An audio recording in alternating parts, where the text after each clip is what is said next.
Hello everybody. I'm a little zoomed in here because I'm trying to get the green screen in the background. I'm going to start reading chapter 11 of The Search. Please go back, I'll put it right up here, and get the playlist for chapters 1 through 10 if you haven't heard it, or if you just want to refresh. So this is of The Search, and I'm going to start chapter 11. Okay.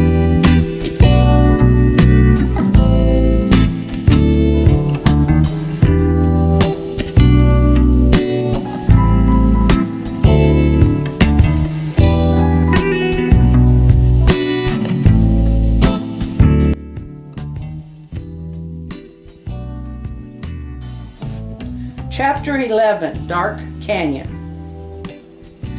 Sheridan's internal compass was usually right on, but not here. Do you have a compass in your case, in case we get lost?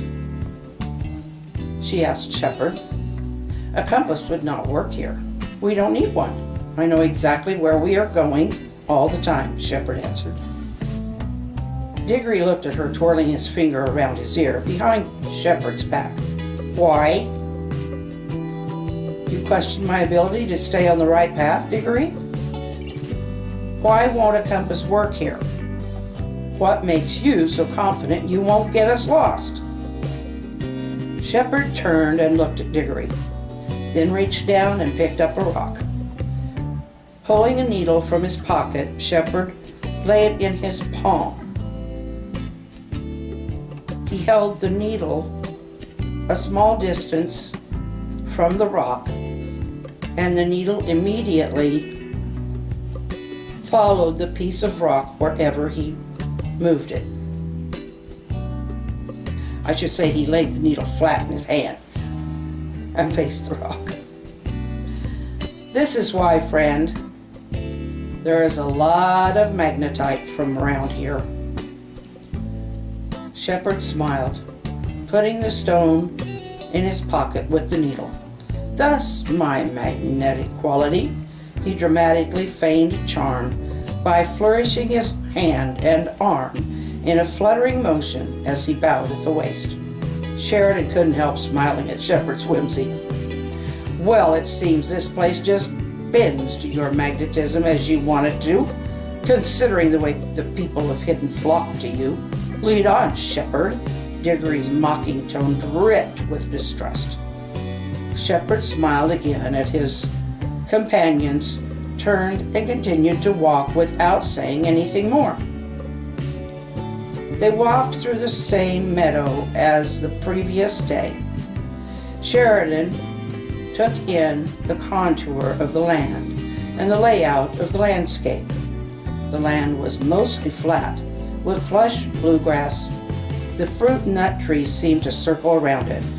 The trees formed a barrier, their thick growth like a forest.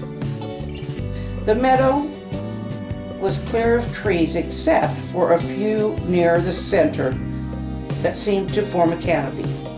Without thinking, Sheridan bent down and ran her hand through the grass, studying it. It was so smooth and soft. Each blade seemed a perfect match to the other. Then she noticed one thing that nothing she knew could explain. There wasn't a single weed disturbing the smooth grass.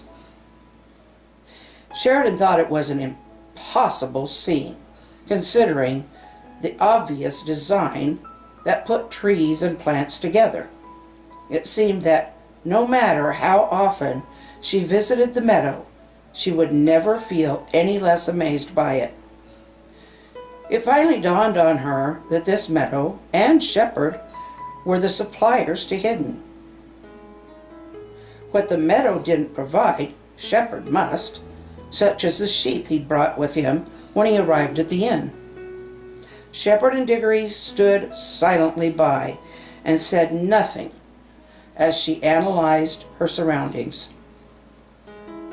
Those sheep you had with you when you first saw us, Sheridan began, were they for Cook to butcher? Yes, they were. The best sheep of the flock. Their meat will be very good. Shepherd guided them to some flat rocks near the center of the clearing. The canopy of trees Sheridan noticed before stood a short distance from them. They saw empty bowls, baskets full of bread and the produce of the trees. Sit. Shepherd motioned to 3 very clean stones surrounding a large table rock. Wow, Sheridan interjected. I certainly never noticed these stones before. Their guide left them and went to the lake. The two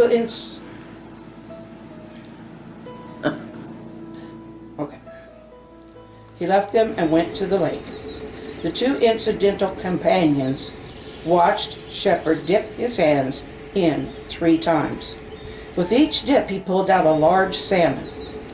He then pulled a knife from his pocket and cleaned them, washing them in the lake. What is this place? They chimed together when he returned. Home, a single word reply. But why did it seem to answer the question? At least for Sheridan. She looked back at her life and wondered if she was destined to find hidden all along. She knew she was changing. Was she? Home? How will you cook them? Diggory asked.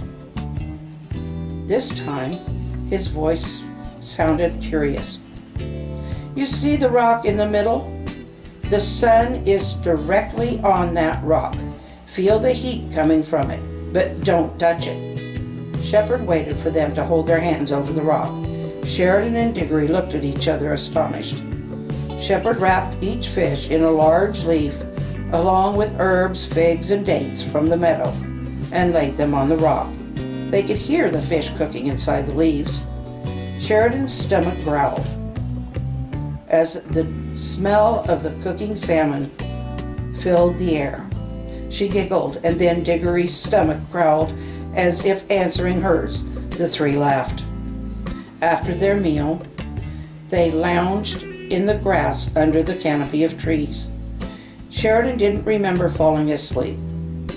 When Diggory opened his eyes, he looked confused. Their guide was calling, "Come on, you 2, we need to continue our journey." At the edge of the meadow, Shepherd turned to them. From here we enter Dark Canyon. You must stay with me to be safe. I will not lead you the wrong way. Diggory's eyes widened in fear. Oh no, I've seen into that place. The smell alone is like something dead. I couldn't see much, but what I did sure didn't look healthy. Trust me, Shepherd said softly. Sheridan climbed enough mountains and rocks to know they held many dangers. Taking the right trail and finding the right hand and footholds could be vital to survival. She decided to do exactly as their leader said. She stepped forward and Diggory put a protective arm in front of her, blocking her way. Dig? I don't think I trust him that much yet. Shepherd walked over and whispered something to Diggory that Sheridan couldn't hear. Without any more argument, the young man let his arm slide down and he took her elbow. Sheridan didn't pull away. Her young friend was taking a leap forward to trust Shepherd, and Sheridan knew it had something to do with what Shepherd whispered into Diggory's ear. Leaving the meadow, the air seemed filled with a scent of foreboding and the smells of rotting vegetation and death. Shepherd picked up a long stick that he used to explore anything that looked dangerous or shadowed in darkness. They could hear the sticks crunching under their feet. They felt odd to Sheridan as she reached down and picked one up. She stopped and dropped it. So that's it for that part of it. Please do go back and read the first, or read. Well, you can read it if you want to get the book. It's easy to, look down in the description and you'll find how to get it. Anyway, you can go back. I'll put the playlist up, go back, and you can listen to the first 10 chapters. I hope that you will join us again tomorrow, and I really hope you liked what Buster and Rosie did earlier. I'm hoping at some point to break them off onto a channel of their own where they can do more stuff with kids. A lot of anti-bullying, but also some other stuff, just fun stuff too. So, but we're going to work that in a little at a time here, and then when we feel the time is right, we'll break it off. And they'll still be around. I'll never let Rosie and Buster not be here for you. So, tonight, please subscribe, click the notification bell, give us a like, and please do smile and wave, because that is what builds friendships, is a smile and sometimes a wave. When somebody don't see that smile, can start a whole new life for them, at least a new attitude. We'll see you tomorrow. Good night.